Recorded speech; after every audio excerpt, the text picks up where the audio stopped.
Hello Empuraan എന്ന ചിത്രത്തിൻ്റെ 4-ാം ദിവസത്തെ ബാംഗ്ലൂർ ബോക്സ് ഓഫീസ് കളക്ഷൻ റിപ്പോർട്ടാണ് ഇന്ന് നോക്കാൻ പോകുന്നത്. വീഡിയോയിൽ മുൻപ് വീഡിയോ ലൈക്ക് ചെയ്യുക, ചാനൽ സബ്സ്ക്രൈബ് ചെയ്യുക. മാർച്ച് ഏപ്രിൽ മാസം അങ്ങോട്ട് ധാരാളം ചിത്രങ്ങൾ OTT റിലീസ് ചെയ്യും. നമ്മുടെ ചാനൽ ഭാഗം പരിശോധിച്ചാൽ നിങ്ങൾക്ക് ആ വീഡിയോയ്ക്ക് കാണാൻ വേണ്ടി സാധിക്കുന്നതായിരിക്കും.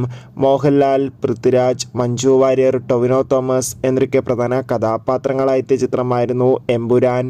ചിത്രത്തിന് അതിഗംഭീരമായ പോസിറ്റീവ് റെസ്പോൺസ് തന്നെയാണ് പുറത്തുവന്നുകൊണ്ടിരിക്കുന്നത്.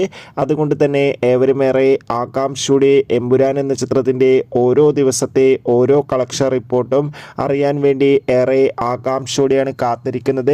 ഫൈനലി ചിത്രത്തിൻ്റെ 4-ാം ദിവസത്തെ ഏറ്റവും പുതിയ ബാംഗ്ലൂർ ബോക്സ് ഓഫീസ് കളക്ഷൻ റിപ്പോർട്ടൊക്കെ പുറത്തുവന്നിരിക്കുകയാണ്. 4-ാം ദിവസമായി ഇന്നലെ ഞായറാഴ്ച ദിവസം മികച്ചൊരു ബുക്കിംഗ് ആയിരുന്നു ബാംഗ്ലൂരിൽ നടന്നത്. അതുകൊണ്ട് തന്നെ ബാംഗ്ലൂരിൽ നിന്ന് മാത്രം 2 കോടിക്കടുത്ത് വരെയെങ്കിലും ഇന്നലെ മാത്രം കളക്ഷൻ നേടിയെടുക്കാൻ വേണ്ടി സാധിക്കുമെന്നാണ് ട്രാക്കിംഗ് റിപ്പോർട്ടുകൾ സൂചിപ്പിക്കുന്നത്. കാത്തിരിക്കാൻ നമുക്ക് കൂടുതൽ കളക്ഷൻ റിപ്പോർട്ടിനായി. എമ്പുരാൻ എന്ന ചിത്രം കണ്ടവരുടെ അഭിപ്രായം തീർച്ചയായും കമൻറ്റ് ബോക്സിൽ രേഖപ്പെടുത്തുക.